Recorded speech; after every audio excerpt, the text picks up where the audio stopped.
presencia universitaria, la entrevista. Un punto de encuentro para el análisis y la reflexión.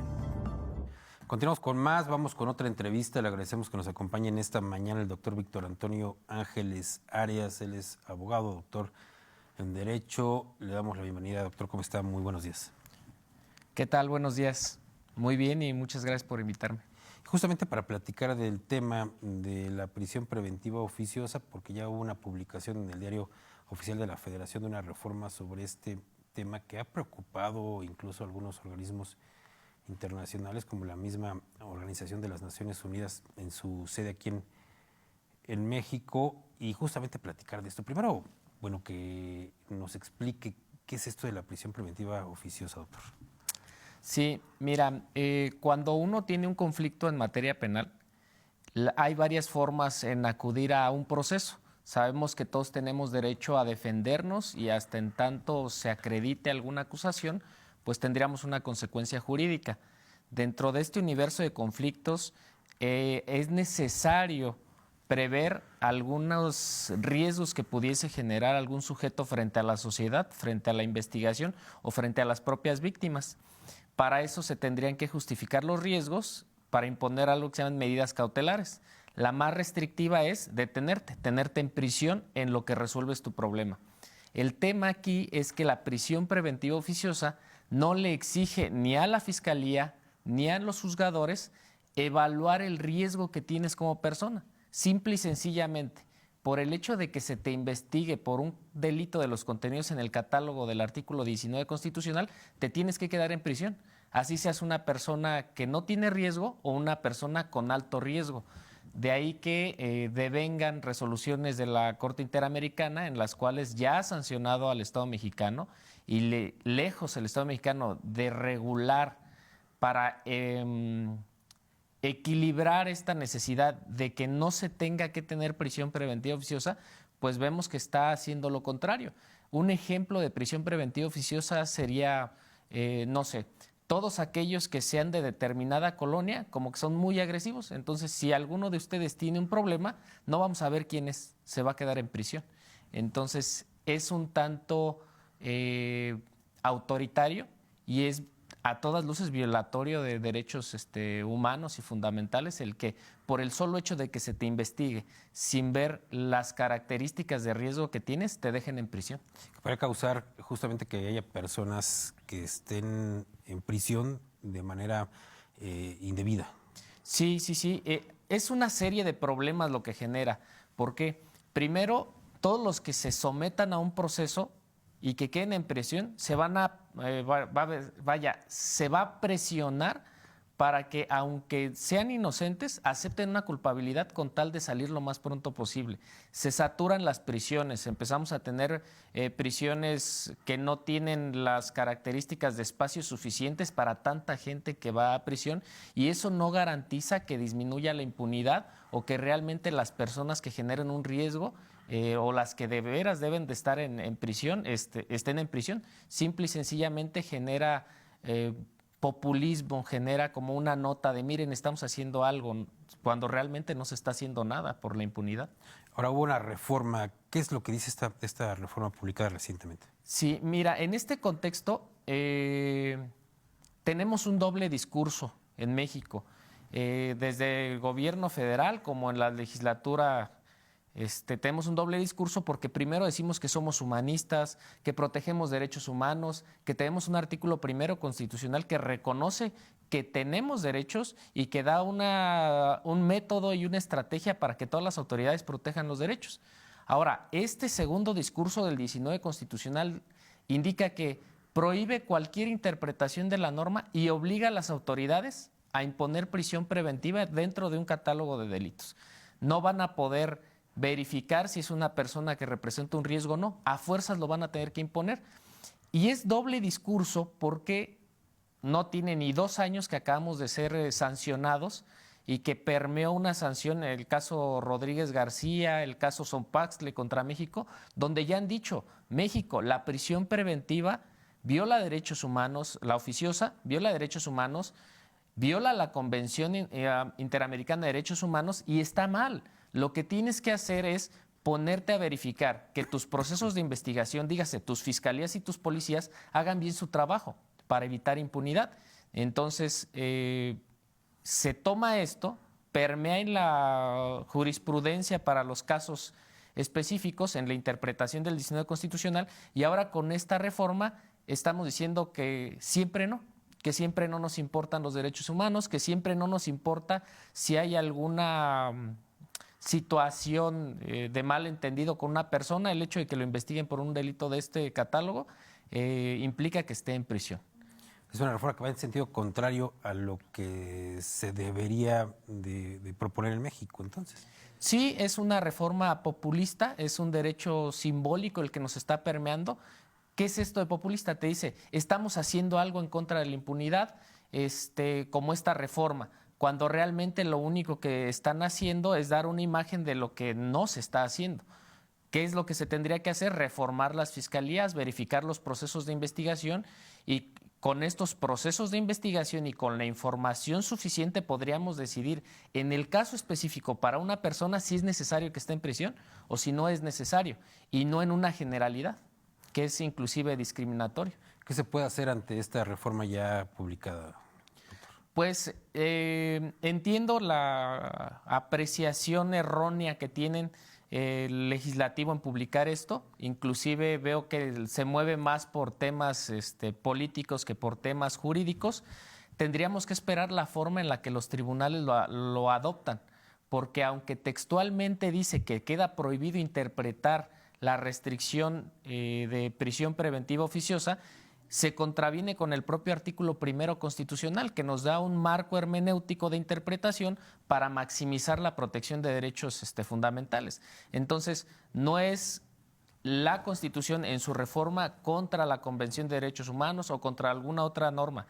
Es un problema interno de la Constitución entre el 1 constitucional, que indica un catálogo de interpretación y de objetivos a la autoridad para proteger derechos humanos, y el 19, que lo restringe. Entonces, el juzgador de primera instancia tendrá que hacer un ejercicio argumentativo para ver cuál artículo va a aplicar y de qué forma, y sucesivamente, segunda instancia, hasta que llegue a los tribunales de amparo, y forzosamente en un caso específico a la Suprema Corte de Justicia de la Nación, para que nos dé la directriz que tendrán que seguir los procesos respecto de esta nueva norma. Sin hablar de que espero que en su momento habrá otra sanción al Estado mexicano por la Corte Interamericana de Derechos Humanos al no acatar sus resoluciones y legislar en contra de lo que le ha estado indicando respecto al respeto de derechos humanos. Pero cuando se le pregunta a las autoridades, incluso aquí en Querétaro me ha llamado la atención, cuando se les pregunta, por ejemplo, a los magistrados, a los encargados de impartir justicia, señalan ellos, no es que, por ejemplo, en Querétaro nosotros no aplicamos la prisión preventiva oficiosa, a pesar de que vemos que existen casos. O sea, ¿existe o no existe? ¿Está aplicando o no está aplicando la prisión preventiva oficiosa en el caso, por ejemplo, de Querétaro? En el caso de Querétaro, a raíz de las resoluciones de la Corte Interamericana, unos 2 años, todas las solicitudes de medidas cautelares se exige el razonamiento. Sí hay prisión en Querétaro, sí hay personas que se les decreta una prisión, pero me atrevería a decir que en su mayoría, si no es que en todos los casos, se razona en el caso en particular si esta persona representa un riesgo para la sociedad, para la víctima o para la investigación. Y en caso positivo, los jueces los están dejando. He de confesarte inclusive que en casos en particular que he llevado yo como litigante, he tenido la correcta aplicación de estos criterios de interpretación tanto de la Corte Interamericana como de la jurisprudencia, y aquí en Querétaro el que se solicite una medida cautelar de prisión preventiva oficiosa al menos al día de hoy es improcedente. Todas se tienen que justificar, y la Fiscalía General del Estado de Querétaro, entiendo, en todas las peticiones de medida cautelar de prisión la están justificando. Esto a raíz de este criterio del caso Sonpaxtle y el caso García Rodríguez en contra de México. Habrá que ver ahora, por política criminal y por política jurisdiccional, cuáles van a ser las indicaciones tanto de la Fiscalía General del Estado de Querétaro como del tribunal hacia los servidores públicos en el ejercicio profesional, porque bien podría darse la indicación que empiecen a pedir, solicitar medidas cautelares de prisión preventiva oficiosa sin justificarlas, o que los jueces en el ejercicio de su autonomía interpreten que aunque no les pidan la prisión preventiva, la gente se quede detenida. Al día de hoy desconozco cuál va a ser la política criminal y el criterio que va a permear, independientemente de la autonomía jurisdiccional de cada juez, pero a través del Colegio de Abogados Penalistas al cual pertenezco, entiendo ya se está tomando acercamientos para tener pláticas y diálogos respecto de la forma en la que se va a adoptar esta reforma y va a permear en los procesos y máxima en la libertad de las personas. Que justamente la reforma abre o permite o abre este riesgo de que finalmente comiencen a suceder este tipo de situaciones que comentas. La ONU incluso por ahí publica una información que dice la prisión preventiva oficiosa atenta, por ejemplo, con el derecho a la revisión judicial, la persecución eficaz de los delitos, la independencia judicial, el debido proceso, la presunción de inocencia, el derecho a la libertad personal, entre otras cuestiones. Estamos entonces en riesgo de caer en estos supuestos. Sí, tenemos un grave riesgo. La primera apreciación de cualquier ciudadano es verlo distante. Yo no soy delincuente, yo no me meto en problemas, quizás yo nunca tenga que lidiar con una prisión preventiva, pero hay muchos litigios o quizás solo el hecho de estar en el momento no indicado, en el lugar menos indicado, que te lleve a una investigación de fiscalía y que te pueda llevar a la cárcel. Conozco muchos asuntos en los cuales abogados poco honestos planean estrategias para iniciarle a sus contrapartes procesos penales para forzarlos a ceder en litigios familiares, en litigios mercantiles. Entonces esto generaría un caos en el sentido de que yo ya no tendría la certeza de que si yo no hago nada indebido y soy una persona que se conduce conforme a los estándares legales de convivencia, no me va a pasar nada.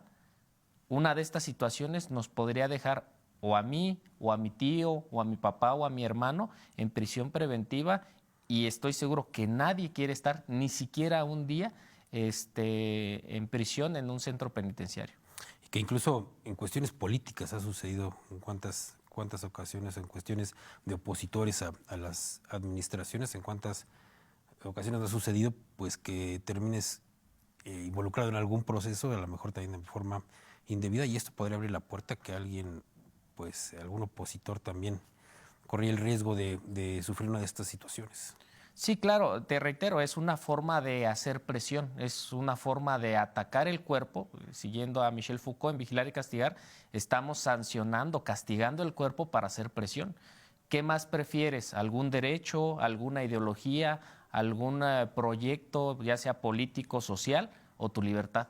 Y una de las situaciones que aprieta más, pues es la libertad. ¿Por qué? Porque no solo permea en tu físico, permea en tu capacidad para adquirir recursos económicos, permea en tu salud mental, permea en tu entorno familiar. Vaya, tiene varios contextos y es una situación, la prisión preventiva, que se tiene que analizar con mucho detalle. Diría el máximo tribunal en México, tendría que exigir una argumentación reforzada. ¿Por qué? Porque no estás resolviendo cualquier situación, estás resolviendo alguna circunstancia que puede acabar con la salud psicológica, económica o el entorno de una persona. Ahora, doctor, finalmente, ¿cuál sería entonces la solicitud que se esperaría? ¿Cómo debería de actuar, pues en este caso, los legisladores?